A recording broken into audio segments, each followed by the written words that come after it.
Nos recibe hoy Gianfranco Castañola, presidente ejecutivo de Apoyo Consultoría, con quien vamos a conversar sobre la coyuntura política y sobre todo económica de Perú, que es el área de especialidad del señor Castañola, y con una mirada hacia el futuro, sobre todo. Señor Castañola, buenas tardes. Encantado, Joaquín.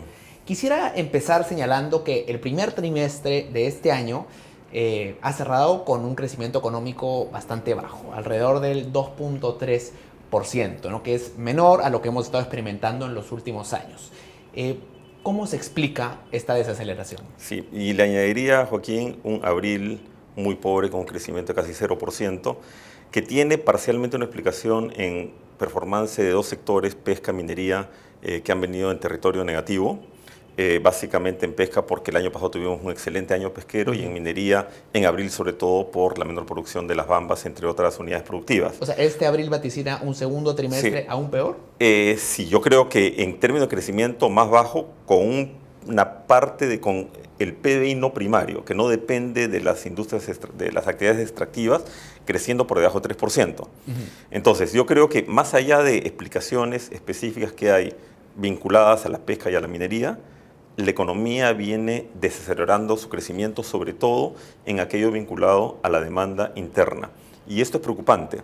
Y esto es preocupante porque viene aparte atado con una sensación en el sector empresarial de no ver una luz al final del túnel. Yo diría que en términos de estados de ánimo empresariales, este es el momento de estado de ánimo más bajo desde inicios del 2016, que estuvimos en campaña electoral, producto de una gran frustración e incertidumbre.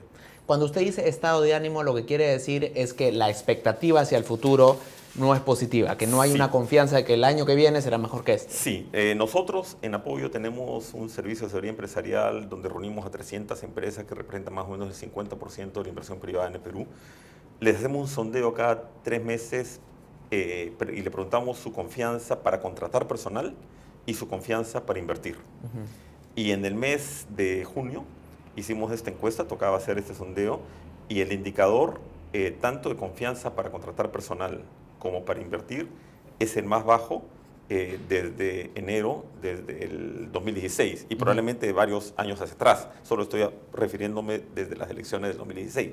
Nunca ha estado tan bajo, en los dos está en territorio negativo.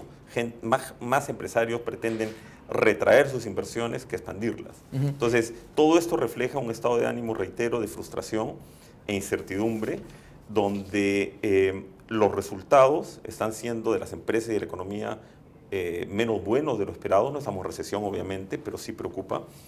Y donde lo que hay detrás vemos indicadores como que la inversión pública cae el primer trimestre en 11%, la inversión privada está creciendo apenas 3%, sobre todo por inversión minera, y toda la actividad productiva que tiene que ver, la inversión, mejor dicho, privada, que requiere una interacción permanente con el Estado, constante con el Estado, pues no avanza, porque el Estado no responde. Tenemos un Estado disfuncional, donde los funcionarios públicos no toman decisiones.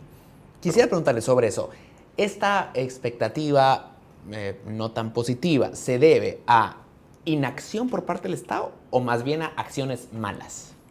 Yo diría que principalmente inacción, pero la inacción termina resultando en una acción negativa. Me explico, o sea, todas las actividades productivas que requieren permisos o que requieren conversar con autoridades, no tienen la respuesta que esperarían. Tía María es el caso más patético, más emblemático, ¿no? O sea, Tía María, por la información que manejo, la empresa ha hecho todo lo que tenía que hacer, ha cumplido con todos los requisitos legales, ha hecho un trabajo de campo. Entiendo que hay encuestas que muestran que en varias de las poblaciones ya hay una actitud positiva frente al proyecto, y no se entiende por qué el gobierno todavía no toma la decisión de darle la licencia. Hablamos de Tía María. La licencia del estudio de impacto ambiental vence a fines de julio. Esto quiere decir que si es que no se inicia la construcción, volvemos a foja cero y el proyecto se pospone.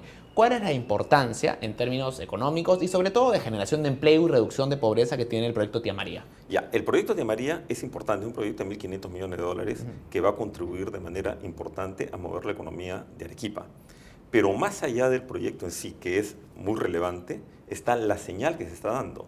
O sea, el Perú es un país minero y de otras actividades productivas, pero aparte de eso, es un país que tiene un gran potencial minero. ¿Qué señal le estamos dando a la inversión privada respecto del compromiso del Estado peruano, del gobierno peruano, de promover proyectos de inversión que realmente generan mucho empleo, generan impuestos, generan riqueza, en fin, todo lo que hemos visto como en las Bambas en Apurímac, por ejemplo, ¿no? Entonces, la señal, si es que el gobierno no le da la licencia, es una señal muy, muy negativa que contribuiría enormemente a generar, digamos, a profundizar este desánimo empresarial que se percibe en las encuestas que compartí hace un momento.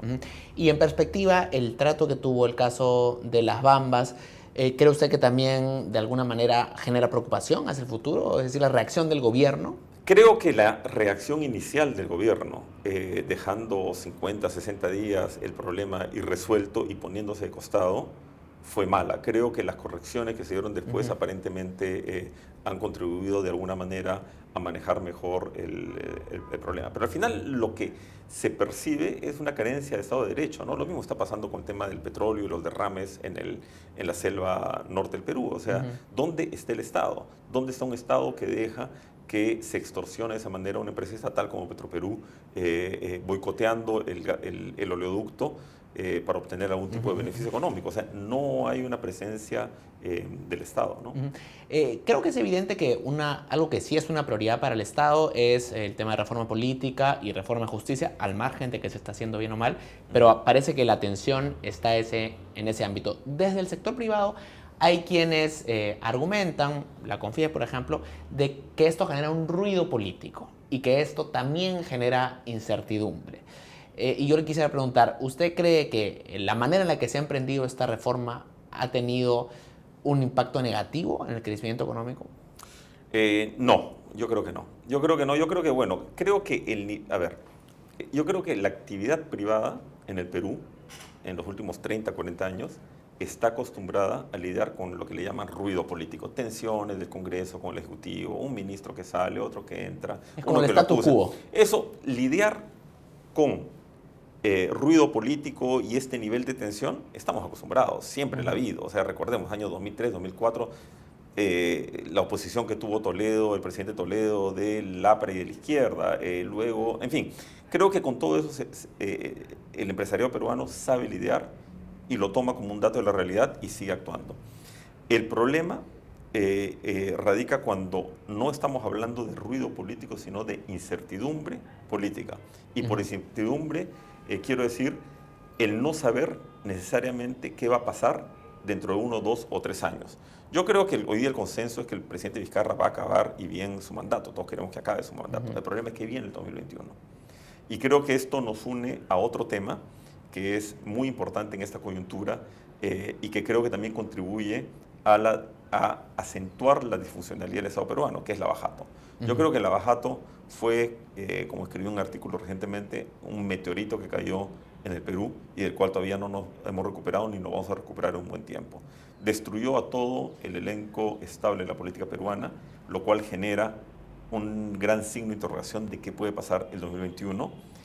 Inmovilizó aún más a un Estado peruano que ya cada día venía atando más sus manos por temas que luego podemos desarrollar y que lo vuelve disfuncional. Ni siquiera es capaz de elegir a la Junta Nacional de Justicia, por amor de Dios. O sea, eso es un reflejo de lo que estoy diciendo. Y por último, le ha hecho un daño importante a un sector empresarial que no ha reaccionado como debiera haberlo hecho frente a un caso de corrupción tan grande, ¿no? Lavajato más Club de la Construcción. Creo que son dos temas que también hacen daño al sector empresarial y hacen daño al modelo económico. Sobre ese último punto, es verdad que la imagen del sector empresarial se ha visto afectada porque algunas empresas están involucradas en casos de corrupción, ciertamente no todas, pero se ha dañado la imagen del sector en general. Sin embargo, la gran inversión, la gran infraestructura, como digamos, el gasoducto del sur, por ejemplo, que está pendiente, va a ser difícil quizás seguir con el modelo de asociaciones público-privadas, de concesiones, porque ahí hay mucho desprestigio. Entonces, ¿qué se tiene que hacer para poner en manifiesto que no es posible llevar adelante grandes proyectos sin la participación del sector privado? Claro, es un muy buen punto, porque realmente cuando uno ve la historia de Lavajato y del Club de la Construcción,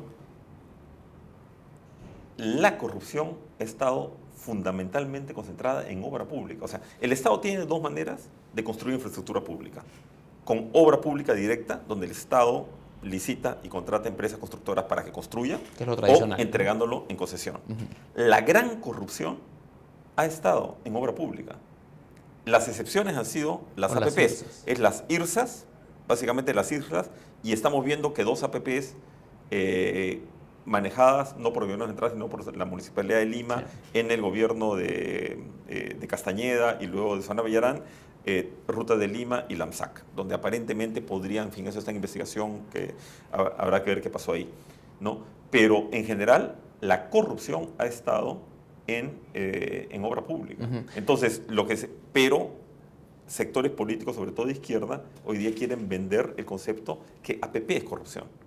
Cuando el 99% de las APP que se han entregado en el Perú han sido absolutamente limpias y transparentes y casi todas han funcionado muy bien. ¿Quién sale a defender este concepto ahora? El mayor interesado en esto debería ser el gobierno. Pero hay un silencio absoluto, una falta de liderazgo. O sea, a mí me llama tremendamente la atención la falta de motivación y de sentido de trascendencia y sobre todo de urgencia de muchos de los ministros. ¿Dónde está el ministro de Energía y Minas con tía María? Yo no lo he escuchado. Ese es su sector, es su proyecto. ¿Quiere pasar a la historia con el ministro que cerró tía María? O sea, ¿qué sentido de trascendencia quieren tener los ministros de este gobierno? Yo entiendo, el primer ministro, que es una persona muy respetable y a quien le tengo mucho aprecio, está peleando la campaña, el tema político, las reformas políticas, pero además no hay que olvidarse que la economía tiene que seguir caminando y que una cosa no quita a la otra. ¿Por qué no hacer los dos esfuerzos a la vez? Y seguir promoviendo la inversión privada y sobre todo buscando que el Estado funcione. El Estado peruano hoy día no funciona. Hemos creído equivocadamente en el Perú que los problemas de institucionalidad del Estado peruano se corregían con más leyes, más normas y más regulaciones.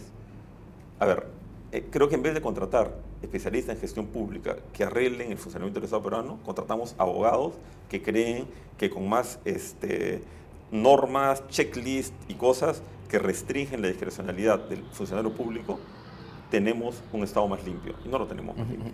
Ahora, recuerdo que tú escribiste una vez un artículo que hablaba del ninguneo del crecimiento que hay en Perú.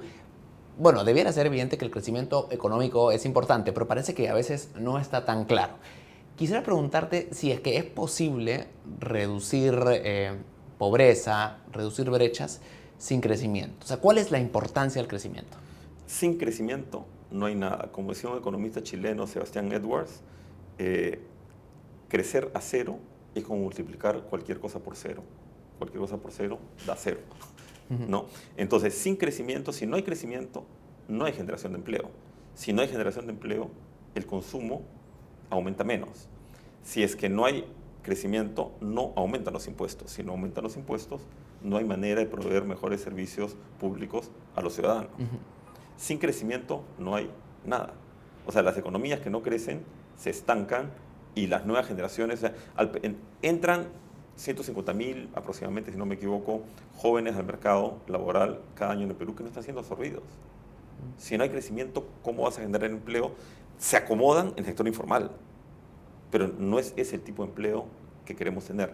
Entonces, en vez de estar, lo que nos está pasando a muchos es que en vez de estar discutiendo medidas propositivas para recuperar la senda del crecimiento, nos desgastamos en discusiones defensivas para evitar retroceder en lo que hemos avanzado. Salen, o sea, ideas que salen del Congreso y del propio Ejecutivo. El ministro de Justicia suelta el disparate de las empresas públicas, sueña con una aerolínea, por amor de Dios, ¿no? Entonces, el ministro de Justicia, entonces, ¿de qué? Nos desgastamos discutiendo, no más empresas públicas. Luego sale una propuesta, un proyecto de ley de APP para cambiar la Constitución, el capítulo económico de la Constitución, y discutimos eso. Y nos pasamos discutiendo de manera defensiva cosas para no cambiar para mal, en vez de seguir proponiendo y tratando de ver qué cosas mejoramos para bien, y que el Estado se concentre y los ministros se concentren en hacer que sus ministerios funcionen mejor. Ahora, pensando en el futuro, en el 2021, quizás en este momento hay el mayor riesgo de que un candidato extremista de izquierda, las encuestas lo dicen, Antauro, por ejemplo, está en una posición expectante, que un candidato de esta naturaleza tenga un rol protagónico. ¿La coyuntura actual contribuye a que vayamos en esa dirección? A ver, yo creo que si es que a este gobierno le queda un año para hacer cosas trascendentes, ¿no? Porque después empieza la campaña electoral, ¿no? Le queda un año. Si no hay un quiebre en términos de lo que la población espera, más allá de las reformas políticas, que es un tema indudablemente importante, ¿no? Y no se persigan mejores servicios de seguridad, de educación, mayor crecimiento económico, mayor generación de empleo, etcétera, etcétera, y la gente sigue tan enojada como lo está con el sector político, hay un riesgo que busque alternativas extremistas. Y las extremistas pueden ser de izquierda o de derecha, ¿no? O sea, pueden venir o Bolsonaros o AMLO, ¿no? Entonces, este descontento sí genera el riesgo de que la solución venga por algún sector de extrema derecha o extrema izquierda, donde, a ver, ideológicamente uno tiene que convivir con lo que la gente elija. El problema es si es que elegimos a alguien que no va a cumplir las reglas del sistema, que van a querer estos que quieren refundar la república, este sueño de refundar la república tan chavista en su esencia, ¿no? O sea, en vez de concentrarse en gobernar mejor. Pero incluso en el centro del espectro político, los actores tradicionales han sido barridos por Lavallato. Además, ahora no va a haber reelección. Entonces, también surge la pregunta de quién va a estar en el centro, ¿no? Y quién es un buen actor en el centro. Y también parece que ese es un interrogante. Es exactamente, y lo que hablamos en un momento es la incertidumbre, ¿no? Entonces, hoy uno mira el 2021 y si bien hay candidatos que vienen de la anterior elección, que esperamos que aparezcan, que hayan madurado, que, ¿no? Que hayan... el riesgo está en que miras para todos lados y no ves opciones del nivel de liderazgo que el Perú necesita para una siguiente etapa, ¿no? Esa incertidumbre yo creo que es hoy día uno de los mayores riesgos que tiene el Perú. Ahora, digamos, una manera más optimista de ver lo que ha pasado en Perú es que finalmente se ha detectado la corrupción, se ha investigado, cosa que en otros países ni siquiera pasa, ¿no? Entonces es mejor de alguna manera haberlo detectado y estar sancionándolo. Esto podría ser un punto de inflexión para que en un mediano plazo, digamos, surjan organizaciones políticas un poco más fuertes, más limpias, más decentes, que redunde en un mejor sistema. Sí, sí, pero la verdad es que hay, digamos, hay temas previos, ¿no? O sea, yo hubiera pensado que después de la corrupción de fines de los 90, la elección estaba prendida. Y el siguiente gobierno, quitando la transición de Paniagua, por cierto, que fue un gobierno muy limpio y de corta duración, el siguiente gobierno fue presidido por alguien que sabemos hoy día que coimió por 30, 35 millones de dólares, el presidente Toledo. O sea, eso vino inmediatamente después de la gran corrupción que fue investigada y sancionada de fines de los 90. Entonces, como que yo quisiera creer que estamos aprendiendo las lecciones. Quisiera creer. Lo que pasa es que hoy por hoy tenemos pues este Estado que no funciona y donde el poder está tan compartimentalizado en todo el Perú, en gobiernos regionales, locales, gobiernos centrales, etcétera, etcétera, donde hay un sistema de control, la Contraloría, que controla y se mete donde no se debe meter, pero no se mete donde debe meterse. Ninguno de estos casos de corrupción de los últimos 10 años lo había detectado Contraloría. Entonces, Contraloría, ¿qué trabajo está haciendo? ¿No? Yo confío mucho en Nelson Schack, me parece un tipo valioso y espero que enderece Contraloría y que no pierda tiempo Contraloría asustando a funcionarios y sancionando a funcionarios honestos y al costado se les pasan unos elefantes inmensos, ¿no? Ha mencionado usted que a este gobierno le queda un año antes de que empiece el fervor electoral. Todavía hay tiempo para hacer cosas. Si usted tuviera que señalar 2 o 3 cosas en las que este gobierno pudiera hacer una diferencia, y dejarnos en una mejor situación de cara al Bicentenario, ¿cuáles señalaría? A ver, en el punto, solo me voy a referir al tema económico, no al tema de reformas políticas, que no es un tema que domine a temas institucionales y tampoco a temas sociales, donde hay mucho por hacer, temas de anemia, qué sé yo, porque no son mis temas, solo en tema económico. En tema económico, sacar 2 o 3 proyectos importantes, relevantes, como señal del compromiso por la inversión privada. Segundo, centrarse en ver cómo logramos que el Estado funcione mejor. Porque el Estado no funciona. O sea, hay una serie de normas transversales que atan de manos a los funcionarios públicos. Como por ejemplo. Los sistemas de contratación, todos los sistemas de contratación, por ejemplo, la falta de liderazgo de los ministerios respecto a los gobiernos regionales y locales en atribuciones que son del gobierno central, ¿no? Que hacen que no funcione.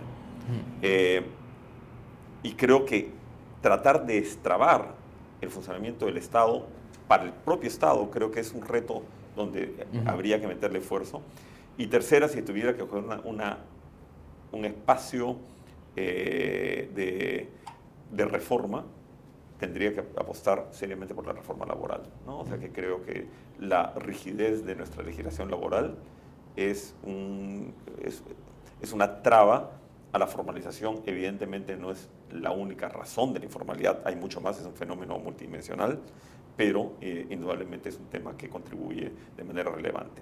Por último, haría un esfuerzo muy grande por tratar de generar las condiciones para que 2, 3, 4 actividades productivas tipo la industria forestal, la acuicultura, el propio turismo, encuentren un espacio de crecimiento hacia adelante, ¿no? O sea, creo que ahí las mesas ejecutivas es un tema que yo rescataría y trataría de promover de todas maneras. Nuestro ejecutivo, con el Congreso que tenemos actualmente, ¿podría llevar adelante estas reformas? Porque muchas veces se ha señalado de que con este Congreso es complejo llevar adelante reformas. Mira, creo que hay muchísimas cosas que se pueden hacer sin necesidad de leyes. Quitando el tema laboral, que requiere un esfuerzo especial, todo lo demás es gestión. Es gestión. Es cuestión de decisión y decir, quiero hacer cosas trascendentes. El gobierno va a tener, el presidente de Vizcarra tiene que optar entre hacer un gobierno trascendente, más allá de la reforma política, por cierto, trascendente, o ser un gobierno que lo único que pretende es llegar al 2021.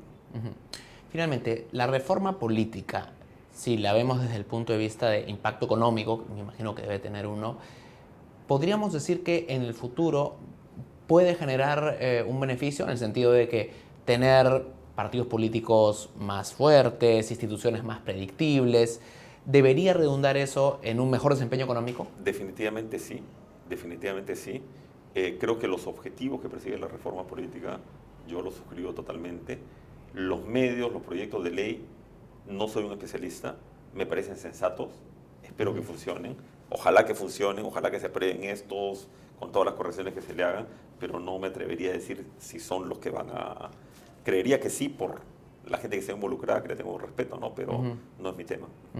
Y finalmente, el sector privado, que es un actor, ¿qué rol debería ocupar en este año que queda, ¿no? ¿Cómo puede ser propositivo, llevar adelante propuestas y de alguna manera persuadir al gobierno que se mueva en una dirección que sea buena para la economía? A ver, creo que hay dos niveles, ¿no? Creo que el sector empresarial primero tiene que tratar de recuperar cierta empatía con la opinión pública, que se ha perdido en parte por todas estas acusaciones de corrupción que lo han salpicado, ¿no? E independientemente de ello, creo que tiene que buscar desarrollar una relación de confianza con el gobierno, para generar los espacios que permitan una colaboración mutua, para tratar de destrabar lo que se ha trabado, de discutir iniciativas que vayan en bien del país, que hoy día no hay esos espacios, ¿no? O sea, la frase que más me repiten empresarios, ejecutivos de empresas que tienen que lidiar con el Estado es: no sé qué hacer, ya no sé qué hacer, ya no sé qué hacer, porque tengo este problema que lo tiene que resolver el ministerio tal y no hay nadie que me conteste una llamada. Y estoy hace un mes persiguiendo a funcionarios para que me arreglen, me saquen una resolución de algo que es legal, obviamente, y no ocurre nada. Es un problema incluso de mandos medios. No estamos hablando de ministros, sino... No, y de todos, a todo nivel. Hay una indolencia respecto de la importancia del crecimiento económico, en el fondo. Son proyectos, muchos de ellos, aparte concesiones. Oye, lo de Majes Sigüas no puedo entender. Majes Sigüas es una concesión que se entregó el año 2010. Y de ahí he estado en distintos momentos de paralización y de ahí está paralizada. Faltan unas firmas, desconozco qué falta, pero es una vergüenza que no esté funcionando ese proyecto. Son miles de empleos hoy y decenas de miles de empleos el día en que las pampas de Majachihue estén irrigadas. Y hablando del presidente Vizcarra, ¿esto podemos atribuirlo a una inadecuada capacidad o más bien a una falta de interés? Porque más de uno ha calificado al presidente Vizcarra como populista, que digamos juega un poco para la tribuna. ¿Usted comparte esa opinión? A ver, yo creo que busca empatía con la población en términos de las reformas políticas. No le he visto ningún sesgo de populismo económico. No, o sea, populismo económico creo que sería injusto acusar de eso al actual gobierno.